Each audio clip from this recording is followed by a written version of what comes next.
hiking, camping, riding. There are a number of ways to enjoy exploring the wilderness, but do not believe for a second that you can outrun, outdrive, or hide from the horrors that lurk out there. Be prepared to be stalked by the unknown and scarred for life when you find something in your tent that isn't human or at all natural. Enjoy these allegedly true scary stories about people who encountered terrifying things while exploring the woods. Now, let's begin. I live in Tooele, Utah. Many of the people who know me know that I love to visit the mountains by myself. Well, I'm not really by myself, though, because I always take my Cocker Spaniel Dax with me. Our house faces east, and there are mountains there and to the south of us. I've always wanted to visit the ones in the east, but my parents have said no. It's a miracle I was able to convince them to let me visit the ones in the south. I've been to those mountains many times before, so whenever I go, I know my way around pretty well. I have certain landmarks, you see, such as a pine tree I call the Christmas tree, or that one deer trail in particular that I always take, or the meadow full of yellow flowers I once found. Either way, I know my direction, so I never get lost except on one occasion. It was the last time I ever visited those mountains. I left the house that day thinking I was going for a walk.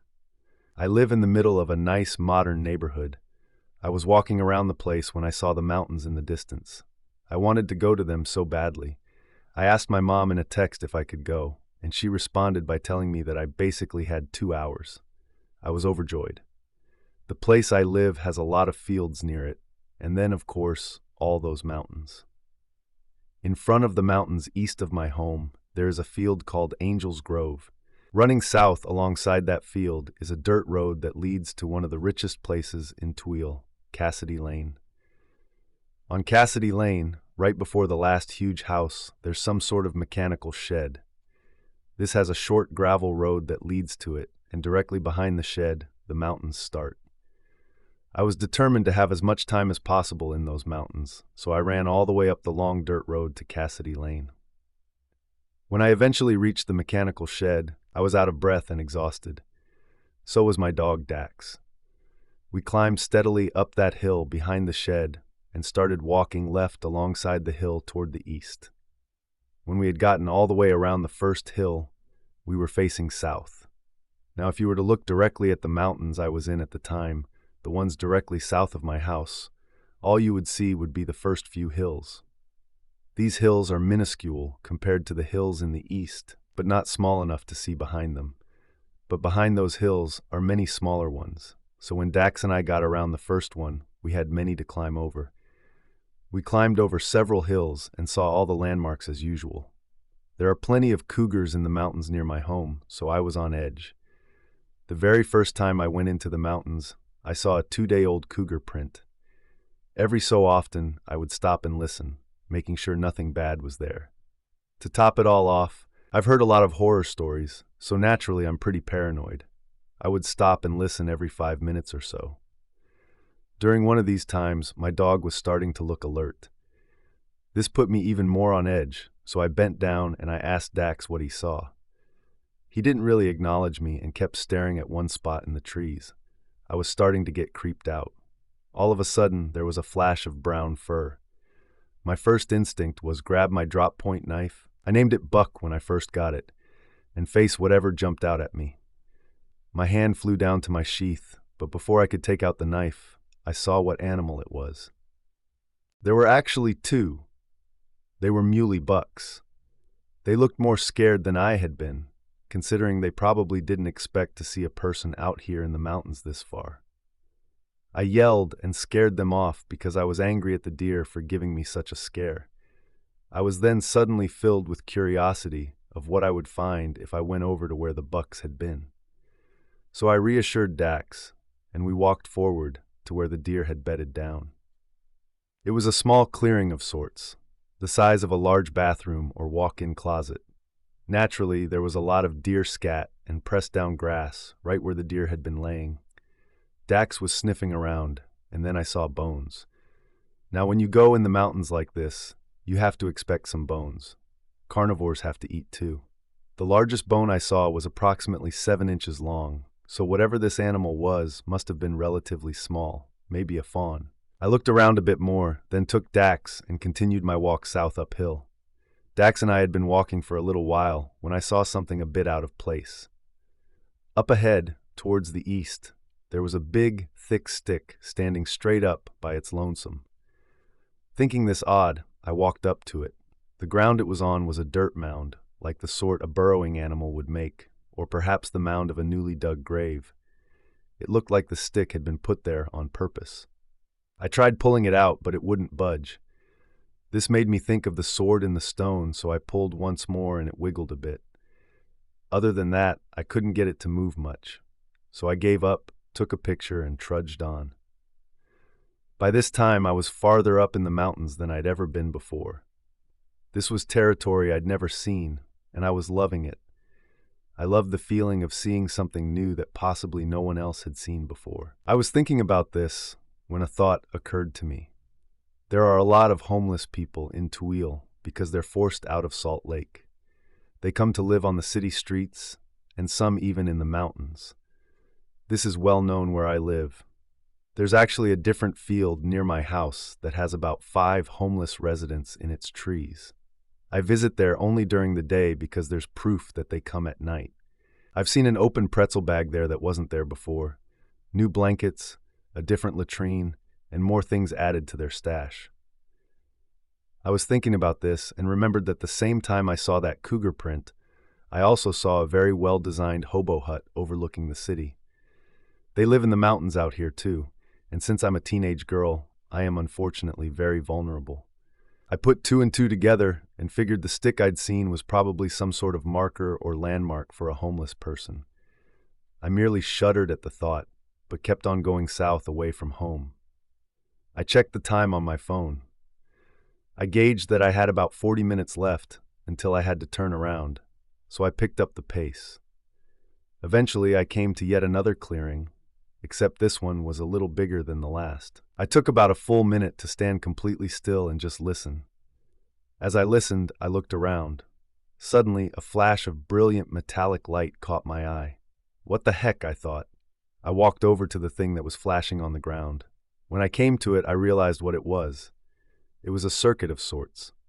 I couldn't tell you what type, as technology is not my strong suit. It was about 5 inches across and 5 inches up and down, making it up to be a square. There were batteries on it that looked like dimes, different colored wires, the works. I picked it up and examined it, but couldn't learn anything more about it. Once again, I figured it was one of the belongings of a homeless person. I set it back down where I found it and kept on walking. Later on, I found 2 more disturbing things. One, an open cardboard box that had some sort of squishy substance in a plastic bag, and 2, a trail of small bones that went on for a while.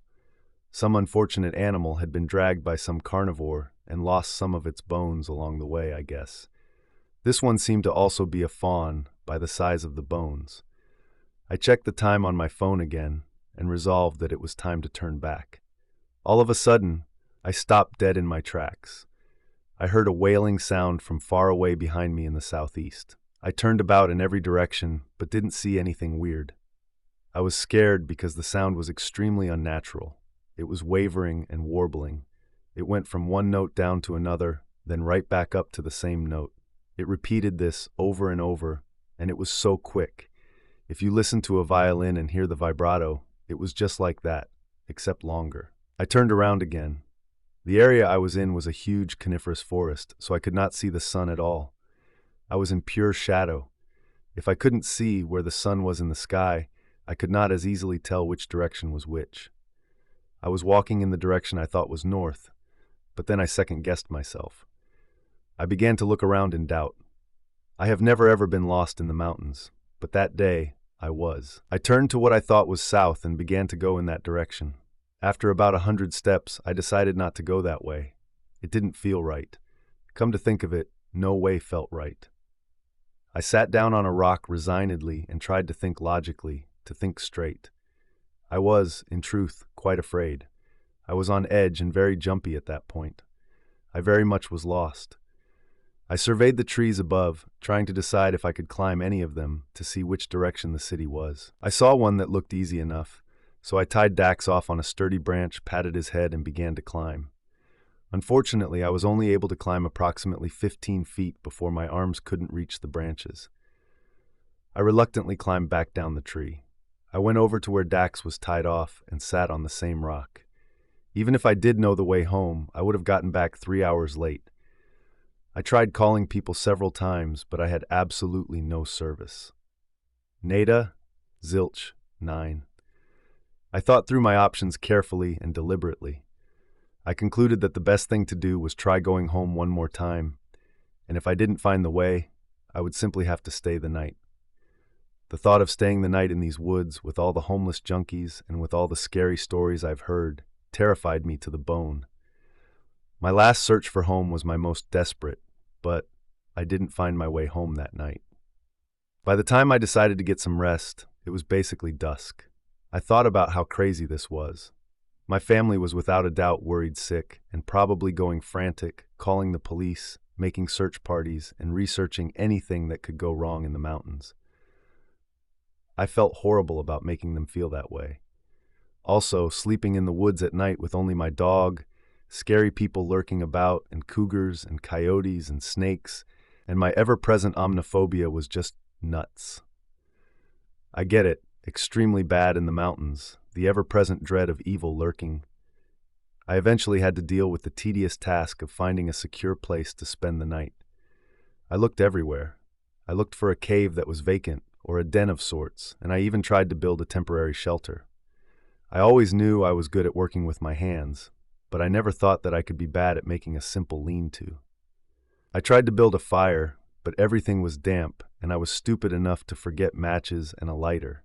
You idiot, I thought. I eventually found an enormous tree near the one I tried to climb that had a wide enough skirt that I could sleep under it and become invisible almost.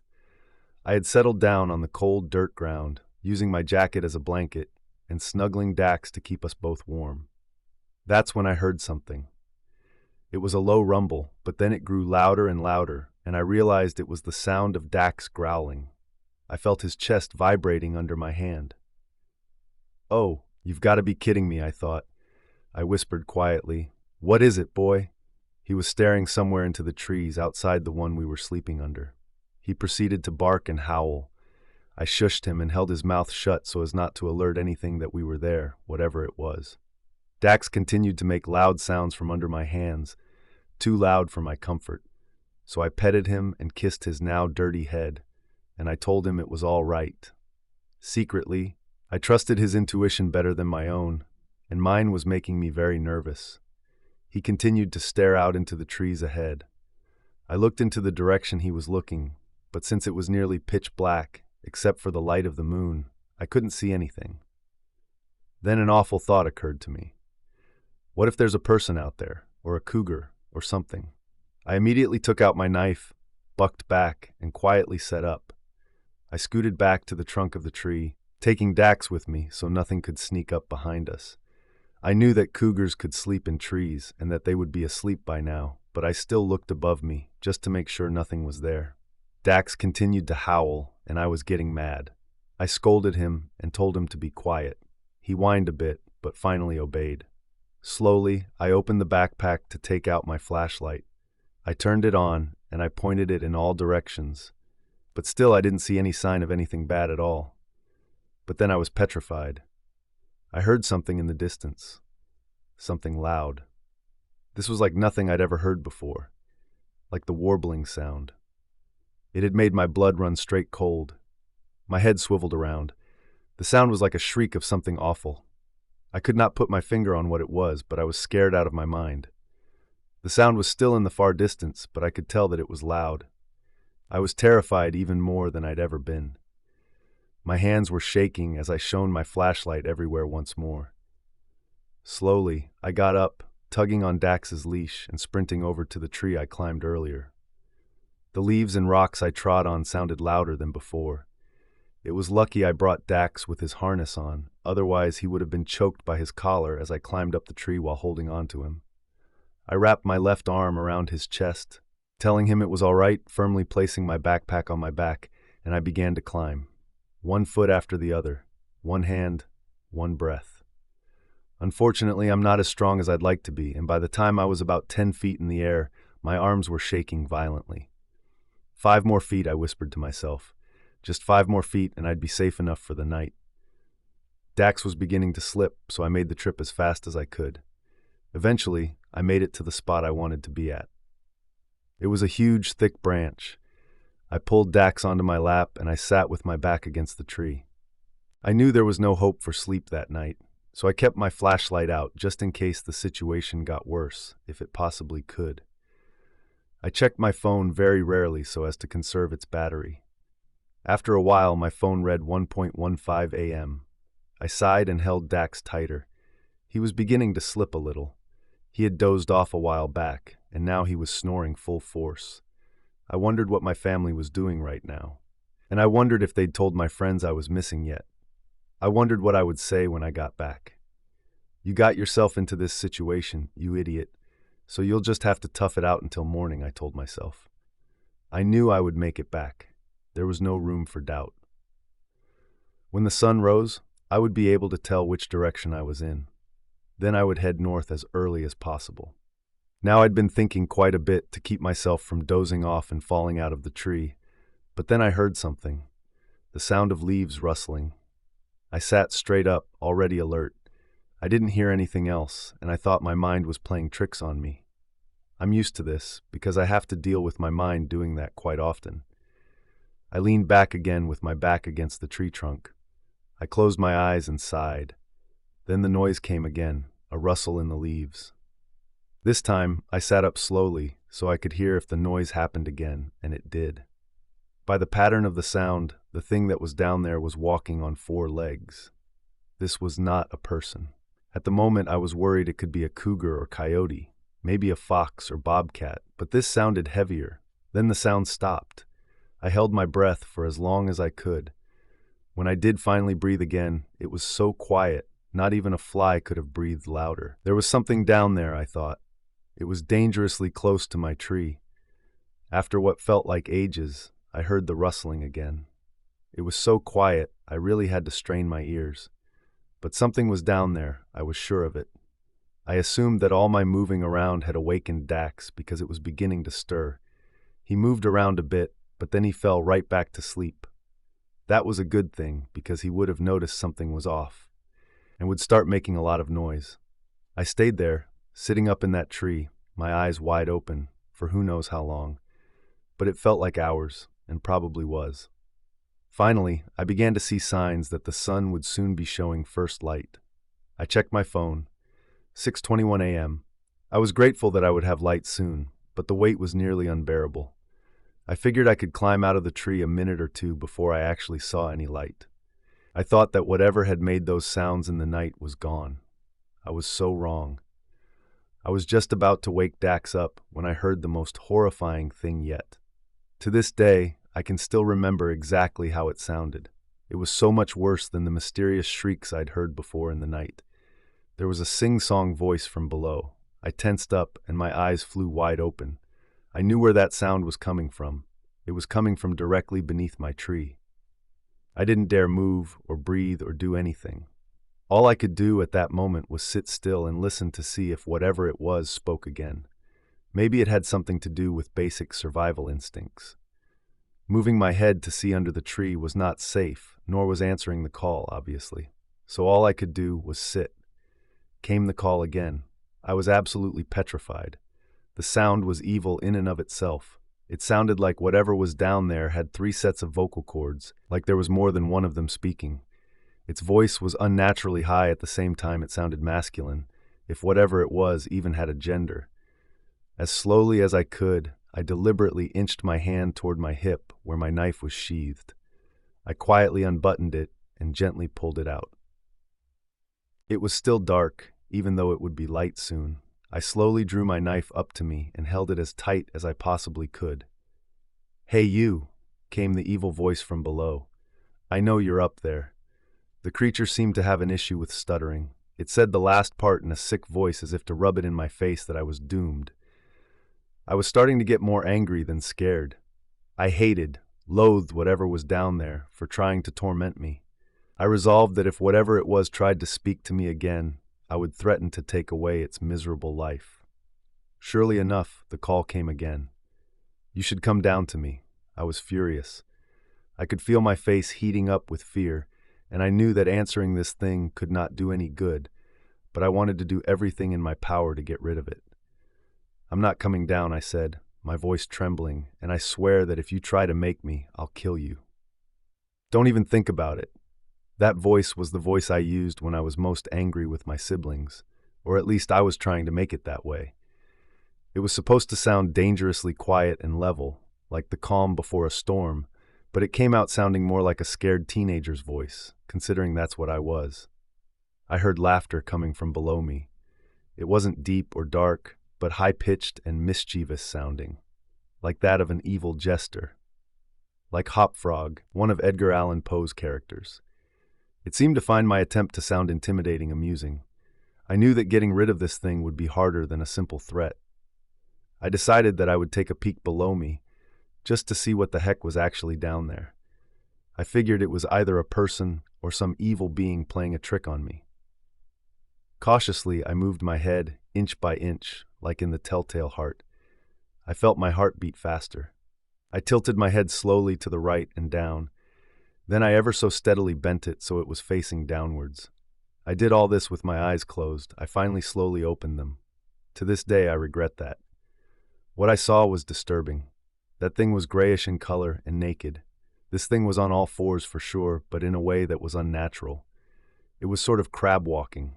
Its ugly belly was face up and its back was facing down to the earth. Its hideous arms and legs were bent at the most disgusting angles. The elbows on a human are supposed to bend so that the forearms face forward, like if you were to sit on an armchair and put your arm on the armrest. But this thing's arms were bent in the exact opposite direction. They were almost backwards. The same thing was going on with its legs, except once again the opposite. Human legs are supposed to bend in the opposite direction from the arms, as if you were to kneel down, but this thing's legs were bent outward. Hideous. I gasped. I shuddered violently. I looked away. Then came an awful sound, as if the thing were gagging on its own misery. I shut my eyes tight, trying to get the image out of my mind, but it stuck to me like cement. I breathed through my mouth, trying as best as I possibly could to calm myself. I had to think logically. I was stuck in a tree. Dax was sleeping on my lap. I had only my knife, and, not to mention, there was a monster just a short distance beneath me, waiting for me to come down. I tried to think of ways to scare off this fiend. When it spoke again, "You should come down to me." It sneered, "Come down." I was visibly shaking at this point. I decided to try and scare it off as best I could, so I shouted and screamed at it a good number of obscenities and rude names. But from what I could hear below, it didn't budge. I forced myself to peek down again. I looked and it was still there, looking right at me. I shuddered and decided I would try to throw something at it. But what? I looked all around the tree and didn't see a thing. But then I looked just above me. There, a small branch that looked easy enough to break off. I reached up and grabbed hold of it. I bent it toward myself slowly, then back up. I twisted it and it finally came off. I took a deep breath and threatened the thing again. "If you don't leave me alone right now, I'll throw something," I shouted. I looked back in retrospect and realized it was a childish thing to say, but all I could think of was having the being beneath me gone. I heard silence. I thought it was ignoring me until it said something. I couldn't tell what, though. It was an unintelligible muttering of sorts. It sounded fled me. Then there was laughter. High-pitched, disgusting laughter. I decided that I should follow through with what I said, so I drew my arm back shakily and blindly chucked the stick down to where that thing was. I imagine I hit it because I heard the thing shriek long and loud. I imagined it couldn't have hurt that bad. It was a small stick. Maybe I'd only made it angry. What I heard next nearly made me jump out of my skin. Scratching. I heard the thing scratching at the tree. It seemed to want to climb up to me. And then what? I seriously didn't want to know. That thing never did climb up the tree, though, considering the odd shapes of its appendages. For what was most likely 3 hours, I stayed in that tree, not daring to even breathe too loud. At some point, the scratching went away, and the voice never came back. When I felt brave enough, I climbed down the tree and I ran to where I thought the north was. Luckily, I made it out, and I was able to reunite with my family, who had been desperately looking for me. I told them how I'd gotten lost, and I'd even told them what I encountered. And I think they did believe me, or at least they believed I experienced something traumatic. I later did some research, and now I'm starting to think that what was underneath me in that tree was a skinwalker. I don't plan on ever going back in those mountains again. It'll take some time until I feel safe hunting without a partner. Always be careful going into the mountains by yourself. Understand the risks. You never know what lurks out there. Story number 2. I'm 28 years of age, living in the northern part of California. I used to love outdoor activities like hiking, camping, and motorbike riding in the mountains and rocky places. But after this incident, I think it's time for a change. This is my story. One day I decided to go motorbike riding up in the mountains with my two good friends Todd and Rachel. The mountain we were going to had a well-established trail, with most folks knowing about it, and a lot of people going there as well. Todd, Rachel, and I packed our stuff and gear and headed out to the mountains. We only packed the stuff that we needed, like first aid, sleeping equipment, food, and water. After we got there, we just parked our car and got our motorbikes gassed up, preparing everything we needed. Rachel was wearing a red getup with a red helmet, Todd was in yellow, and I wore orange. We headed out. It was fun, riding up and down the mountain slopes, down hills, and meeting people along the way. Whenever we got hungry or thirsty, we just stopped and chilled for a while, relaxing and enjoying the time we had with each other. After our break, Rachel decided she wanted to go alone, and she would meet us at the turning point up in the mountains. Then she rode off on her bike. It was just me and Todd then. We rode our bikes around, doing a bit of sightseeing here and there. We talked about everything, like how Todd really liked Rachel and was going to ask her out after we were done motorbike riding. I was happy for him because I already knew he liked Rachel.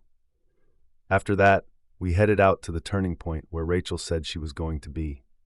When we got there, she wasn't there, so we waited for a while. But hours passed, and there was still no sign of her.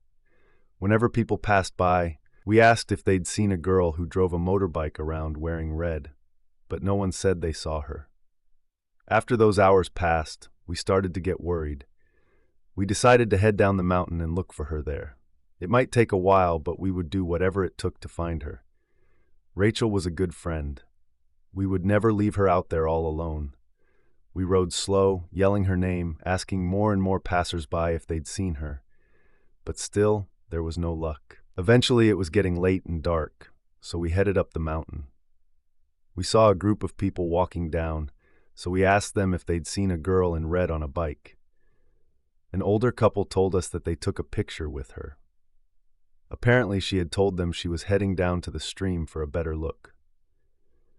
After hearing that, me and Todd rode our bikes as fast as we could down the mountain to the stream, and we followed it all the way down. We stumbled upon Rachel's motorbike in her backpack. We searched the area nearby, yelling out her name, when all of a sudden we heard a woman crying and screaming not far from us. We headed towards the noise. We found Rachel. She was crying her eyes out and screaming, covering her face. We ran over to her to comfort her. Rachel was hysterical, shaking and crying. When she did eventually calm down, she looked at us with the biggest wide eyes that a human being could give. We were shocked. We carried her back to the bikes. We were about to drive off with her until we noticed something in the distance. We both looked up and saw a little girl standing next to a big oak tree, turned the other way facing the woods. We were startled, but we kept an eye on her. Then suddenly, she slowly turned towards us. Scared, we just drove away. Rachel was hospitalized for 2 days.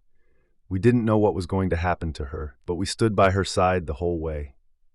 Todd, Rachel, and I never went back there again, but Rachel did have her own side to the story. After she left me and Todd, she drove the motorbike uphill to the mountains, where the turning point was.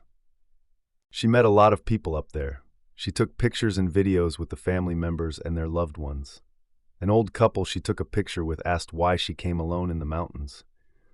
But Rachel explained that she hadn't. that two of her friends were here too. After a couple of hours hanging out with this couple going halfway up the mountain, she decided to go sightseeing down the mountain by the stream. She said her goodbyes and left them. When she got to the mountain stream, she followed it all the way down the mountain. There, she took off her backpack and got off the bike. She went around taking more pictures and sightseeing. As she did, she noticed something in the distance, a little girl. She was standing there next to a big oak tree facing towards the woods. Rachel felt worried and afraid that the girl was lost, so she approached the girl. She said to her, "Hey there, do you need some help? Are you lost?" Then the girl began to turn towards Rachel, and as she turned around, Rachel noticed this girl had no face, no eyes, no mouth, no nose, completely blank. Rachel was horrified, not understanding what she just saw, so she covered her face and screamed, saying that when she opened her eyes again, she then saw me and Todd. After hearing her story, I'm glad we've decided not to go back. Story number 3. I live in a semi-rural part of Massachusetts. It was around Christmas time when I wanted to go on a forest walk. It had just snowed out and it was freezing, so I bundled up and went outside. I walked through the neighborhood until I got to the local park. There's a huge lake there, however it was frozen over at the time. I brought my phone so I could take photos of the amazing scenery. The trees looked absolutely stunning. It looked like something out of a novel. I was so engrossed in the scenery, I didn't even notice that I'd gone off the trail. When I did realize, I began to panic. I looked around in every direction, but it was all just trees. I started to run south, but my effort was fruitless, as I didn't see anything familiar. I tried calling my mother, but there was no response. I sat down on a large root of a tree, contemplating how to get out of the woods. The forest was lively, crickets chirping, birds singing. It was all so peaceful. It helped me to calm down again, and I think I fell asleep for a short period. When I woke up, it was dark and the forest had gone silent. This immediately disturbed me, but what disturbed me more were the footsteps. They were just behind the tree I was sitting under. I trembled, and my heart pounded so hard, I thought it would beat right out of my chest. Then I saw it, as it came out from behind the tree. A bird-like creature. It was about 6 feet tall. It had a mixture of beige and white feathers. It was a beautiful creature. It sort of chirped at me and cocked its head to the side. Then as quickly as it appeared, it ran off into the woods at lightning speed, disappearing from my sight. I was both terrified and mesmerized. Luckily for me, my mom had called a search party. They found me passed out with frostbite on multiple parts of my body, and to this day I'm still confused, as dinosaurs should be dead, right? I guess I'll never know what it was I saw that night. This brings us to the end of today's episode. If you enjoyed these stories, then hit the like button, leave a comment, press the notification bell, and subscribe to our channel. And we will see you in our next story.